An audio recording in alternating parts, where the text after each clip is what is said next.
Hi all, welcome and welcome back to my channel. In this video, I want to share out some new interviews and updates coming out from the Sebastian Rogers missing child case. New interviews from Sebastian's father, Seth Rogers, and an interview from Chris Proudfoot's ex-wife and mother of his daughter, Nina Gomez. Now, I want to start out by saying that I haven't covered Sebastian's case yet on my channel, primarily because by the time I learned about it, there were already a number of YouTubers covering it extensively. So, I decided instead to post about it on my X account, or Twitter, instead. That way I was pushing his photo and information out on that platform to make sure we cover as many bases and reach as many people as possible. So, I have been following the case and praying for Sebastian's safe return, right along with all of you, and I have been watching all the interviews as well. And as much as I have much to say about Katie and Chris Proudfoot's interviews, as so many others have as well, I haven't said anything yet because I really wanted to be wrong about what I think of them. I wanted to be wrong because I want Sebastian to be found safe. We all do. But we all know their story doesn't make sense, and it keeps changing. And we're all trying to find a way to piece it together in some way, shape, or form because we're desperate for answers and we fear for Sebastian's safety. But none of us fear for him more than the people who love him, including his father, Seth, who's been non-stop searching for him, day in and day out. My heart goes out to that man. He just wants to find his son, and he has no real leads, no clues as to where Sebastian could be, and he's trying to wrap his head around a story of his son's disappearance that makes little to no sense. If you missed it, he did an updated interview on his search for Sebastian with Fox Nashville that aired on March 28th, saying he hopes more and more searchers are going to come out to help, because there's still so much area to be covered, and because he's not giving up. It was one of a number of interviews he did, kind of back to back, where he gave us some updates that are very interesting. I'll play that interview for you so you can hear what he had to say. Then I'll talk about it. Seth, it's been more than a month since your son went missing. How are you feeling today? Same as I was yesterday. Just continuing the search, continue looking. I'm not going to give up. Nobody can make me give up. And where have you been searching? Where do you think he is? I've been searching everywhere. I mean, anything out of that 5 mile radius that the initial search did, they covered everything there. But there's stuff elsewhere. I mean, we got a lot of territory to cover. And it being over a month, he could be anywhere currently. So I'm searching everywhere. You, Katie, and Chris had a meeting with TBI today. Did you find out any new information? Not that I can discuss. Any progression that might show hope in this search? Oh, I always have hope. Can't take that away from me. And how confident are you that Sebastian is alive, and what do you think he's doing right now? Pretty sure he's probably playing video games somewhere. Nobody's letting him, whoever's got him, they're not letting him see the regular news. They're not letting him surf the internet. Or else he'd know that I'm looking for him. And he'd know that he should actually be trying to get a hold of me. And that keeps me going. Is there strong reason to believe he may have been abducted? I don't know if he's been abducted or if he's just, over at a friend's house. Never know. But I'll know when I find him. I'll know exactly what has happened to him. And other news outlets were reporting that there were lights seen in the backyard that were caught on camera by a neighbor's video. Is that true? No. What that was a trash truck. Went through, picked up trash, and when it left, of course it went faster. It didn't have to stop to pick up trash. That's just false information provided by a particular person. Did the dogs ever pick up a scent for Sebastian? From my information that I've been given, no. Did they find anything on Sebastian's cell phone that would kind of show that he was going to run away or where he might be? Not that I know of. He didn't have any internet access or anything on there. He'd have been able to call, text, take a picture, send a picture, use the calculator. That's about it. Was Sebastian in school on Friday, the day before he went missing? Yes, ma'am. Okay. Are you, Chris, or Katie, or any of you suspects in this case? No, we're not. Have you been cleared? I don't know if the investigation is still ongoing. We wouldn't be cleared until the investigation's done. But currently, from my understanding, they don't have any information that would attach us to any wrongdoing.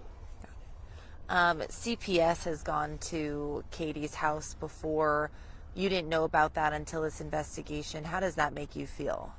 That somebody somewhere dropped the ball because I was never informed. And I'm the biological father. I have joint legal, joint physical custody. Somebody dropped the ball and didn't reach out and inform the father, which is me. And I don't understand why the state dropped the ball on that one. And how did you find out about CPS? Podcast. And I mean, how does that concern you, especially with this case, that they might have done something to cause him to run away? I don't know what that really means, but I just know that I don't have all the information. Is there an official timeline? And I know people, there was, we went to bed at this hour, but does TBI or anyone have an official timeline as to the series? I'm pretty sure they do, but I'm not involved in the investigation, so I wouldn't have it. Have the three of you been in contact every day like you were several weeks ago about this? I was in contact with both Katie and Chris today, but I've heard he said his phone is open and available. Well, so is mine. You can leave a voicemail. Like 7 or 8 people have already left me voicemails today. I'm going. I get people calling me while I'm on the phone, and it's like, I can't just sit there and answer the phone for everybody. If I did that, I probably wouldn't be able to get out of my house. There's been a lot of criticism over this investigation. I'm sure you've received criticism as well as the Proudfoots. How does that make you feel in a time where you're just trying to find your son? People are being, that goes back to those keyboard warriors I talked about on the first interview that you and I had. They're still at it. They'll never stop. There's cowards in this world, and then there's people who are go-getters. My feet, they're on the ground. They're never going to leave the ground. I'm going to find my son. Period. And plans, today on moving forward, any more resources being used on this investigation, or anything you have to say about that? The United Cajun Navy is currently sitting down there right now at 90 Volunteer Drive in Hendersonville. 10:30. That's when volunteers need to show up. 10:30. Show up, have your ID, sign the paperwork, and they send people out in teams. When you show up, there ain't nobody there except for a couple people. That's because they've already sent teams out. They're just going to keep sending teams out until we find my son. Have there been a lot of volunteers coming out to help find Sebastian? Today there was, and I want to thank everybody who did come out. We're seeing an increase, and we're going to continue to see an increase. I'd like the whole state of Tennessee to volunteer, and then we'll hit other states. And you're Sebastian's father. Tell me, what is Sebastian like? He's a unique child, all right? It's really hard to describe my son. Besides being unique. Whether he's up to no good or he's up to good, he's just got that uniqueness about him. It's really hard to describe. He's my mini-me. If he has a goal, he's going to accomplish that goal. People at school, they liked him. All the kids are wanting to know when he's going to come back. They want to help and volunteer. Teachers are they're putting out prayers every day. Everybody, it's coming up. It's Easter. I'm hoping for an Easter miracle. I I could definitely use it in my life right now. And why did they search the landfill? I have no idea. They didn't. Not part of the investigation. They're not going to tell me stuff. I am emotionally attached, as any parent should be. And how often do you meet with TBI? If I call them all the time. Call, text, hey, any new news? They either let me know or they let me know. Are you happy with the work that all these agencies have done, or do you think there needs to be more? There could probably always be more. We just got to figure out what more is necessary. Am I happy with them? I'm not unhappy. But you asked me that after my son's back, and it's going to be, I'm happy. All right?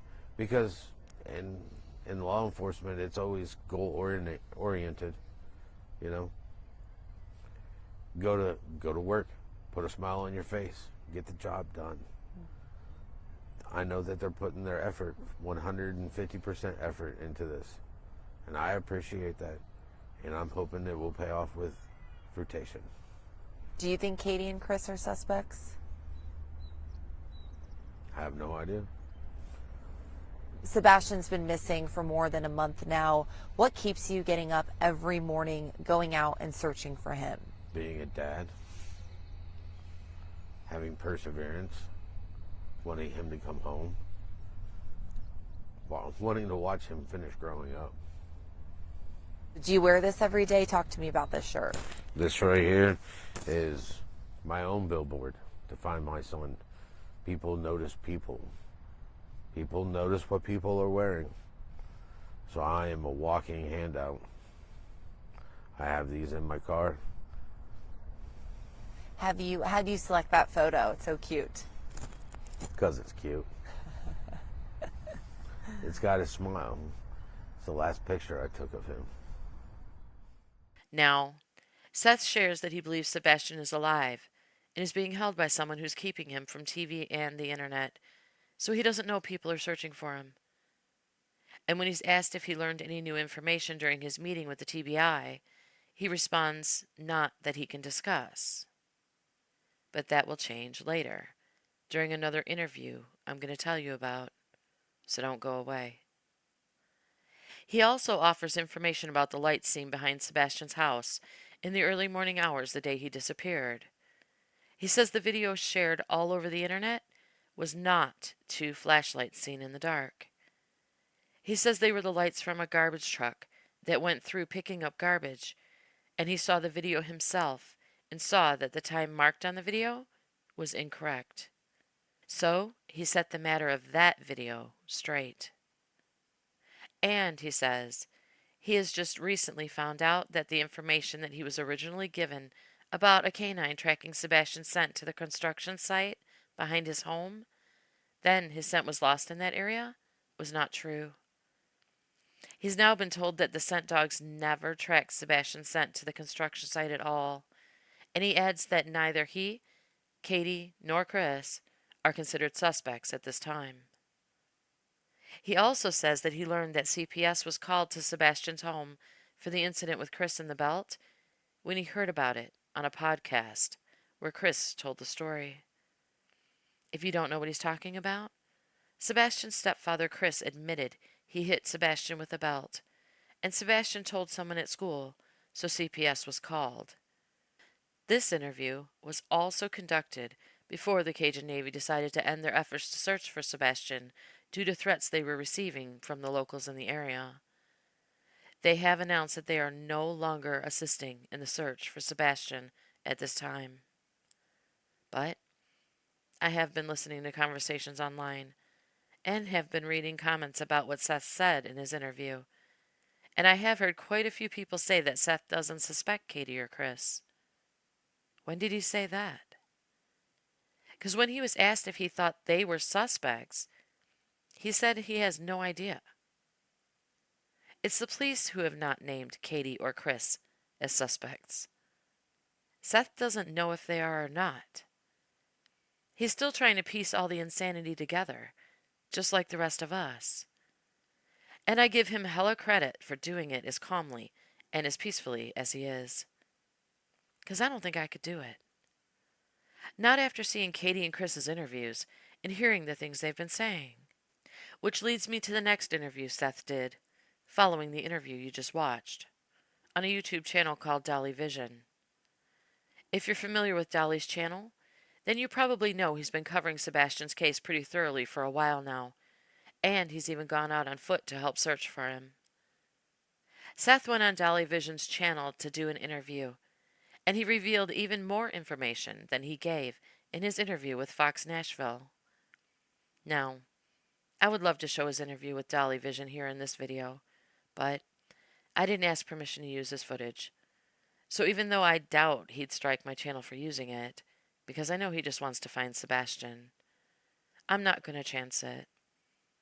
Besides, he did the interview, and he deserves the views for it. I'm not in it for the views, and I'm not saying he is either, but I just want to share the information with you. So, I'm going to tell you about the interview and how you can watch it for yourself. But don't jump over to his channel just yet, because we have some things to talk about first. Again, the name of the channel is Dolly Vision, and if you check out the interview, consider subbing to his channel and supporting his work. He has been boots on the ground searching for Sebastian, as well as interviewing Sebastian's dad to keep the word out there that he's still searching. Now, in the interview he did on Dolly Vision, Seth gave us information about his meeting with the TBI that he said he couldn't share in the Fox Nashville interview. He said he was shown a video with Sebastian in it from the restaurant he went to with his mom the evening before he went missing. Seth said he had been asking police to see video from the restaurant Katie said she and Sebastian went to because he wanted proof of life from that day. And, he said, he got it. He said he had been asking police for some sort of proof of life for Sebastian after he was last seen at school the Friday before he went missing. So, they showed him the video they obtained from the restaurant, Texas Roadhouse, I believe it was, from the evening before Katie claims he went missing, which helped him close the time window down to the hours between when he was seen on the video at the restaurant and the following morning at 6 a.m. when Katie says she noticed he was missing. Then he also spoke about Katie and Chris's behavior in their interviews a bit, when Dolly pointed out that their behavior and story was suspicious. He said he wasn't going to defend their behavior, and they can dig their own graves with what they say and do. So, he's seeing it all too, and he's well aware of what it looks like, which has to be killing him inside. I know it would be killing me. Now, if you already watched that interview, then you know Seth was a bit more calm and smiley as he told Dolly that he just wasn't asking the right questions, which I know made me think he had so much more that he wanted to say, but just couldn't blurt it out. So he needed someone to ask him the right questions that he could just answer yes or no to. He also said he had 2 more meetings after his meeting with the TBI, and he learned more information in those meetings as well. But he never stated who those meetings were with. And he had to take a phone call, so he wasn't able to elaborate any further in that interview. But he did in another interview. So, stay with me here. But don't forget to check out that interview on Dolly Vision after watching this video. So, after Seth suggested that he may have gotten some answers that offered him hope from his meetings, I felt maybe he knew much more than he was able to say, and that he felt a heightened confidence that somehow Sebastian would be found alive soon. Then we got a very interesting interview from Nina Gomez, Chris Proudfoot's ex-wife and the mother of his daughter. Nina gave a relatively long and very detailed account of her very unhappy marriage to Chris, and what she claims he has been putting her through since their divorce. It's on a YouTube channel called Trev Time. She gave a tearful and heartbreaking account of their awful marriage and all the legal battles they went through over their daughter that she claims she is still going through 6 years later. Really, it wasn't an actual interview. It was called an interview, but she just told her story. Now, she offered no proof of any of her claims against Chris and his family during her interview. So, if you watch it, you'll have to decide if you find her to be credible or not. But it's a hell of a story. And if you have a chunk of time to spare, it's worth a listen. And if you listen all the way to the end, it starts to involve Katie as well, and how Chris told Nina that Sebastian was missing. It's quite a long story, but I found it interesting. If it's true, if it's true, and she is in fact credible, she gives quite a bit of detail about Chris and his family. So, if you're interested, you can watch it on the YouTube channel called Trev Time, spelled T as in Tom, REV as in Violet. And the video is called Nina Gomez Shares Her Story. Again, I wish I could show it here, but I don't have permission and I don't want to risk a copyright strike. Besides, that YouTuber got the interview with Nina, so he deserves the views. I just want to share out the information. I don't care about all the views.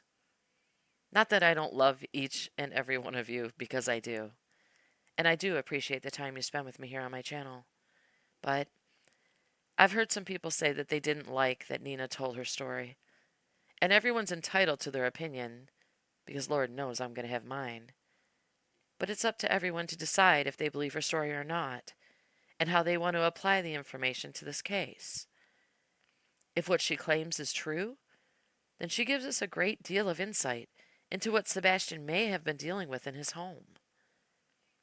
And warning, it gets ugly in some spots, especially involving Chris's treatment of her small children. So be prepared. She goes in hard on Chris and paints him in a horrible light. So if it's all true, wow. Just wow. But that's not all. Then we got another interview by Sebastian's dad, Seth, that aired late on March 29th that offered us even more information about the meeting he had after meeting with the TBI. Seth went on the Pascal show and spoke much more in depth about the video the TBI showed him and the other information he received.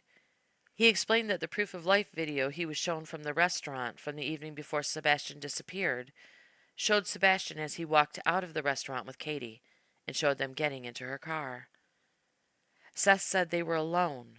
Chris was not with them in the video, or anybody else. And Sebastian was not wearing the same clothing Katie said he later went to bed in. Then Seth went on to explain that he was happy during his interview with Dolly Vision because he had been asking to see proof of life, and he finally got it. And he was happy to see his son alive and well on the video. Then he said the other two meetings he had after the meeting with the TBI were with private investigators, and he's working with 4 of them. During his Dolly Vision interview, he did say he's conducting his own investigation of his son's disappearance, and he stated later that he's working with private investigators who are helping him with leads. But one of the most heartbreaking things to hear during his interview on the Pascal show is that the people volunteering to search for Sebastian in Tennessee are receiving threats, being followed, and have had things thrown at them. That's absolutely disgusting and shameful. How the hell are you going to harass, threaten, and throw things at people who are searching for a missing child? What the hell is going on there? To the point where searchers are leaving the area because they fear for their lives. That's insane. Completely insane. But Seth talked about all that and more in his interview on the Pascal show. If you're not familiar with the channel, it's spelled P-A-S-C as in cat, A-L, show. And Seth announces a new meeting place for people who do want to go search for Sebastian now that the Cajun Navy has left the search.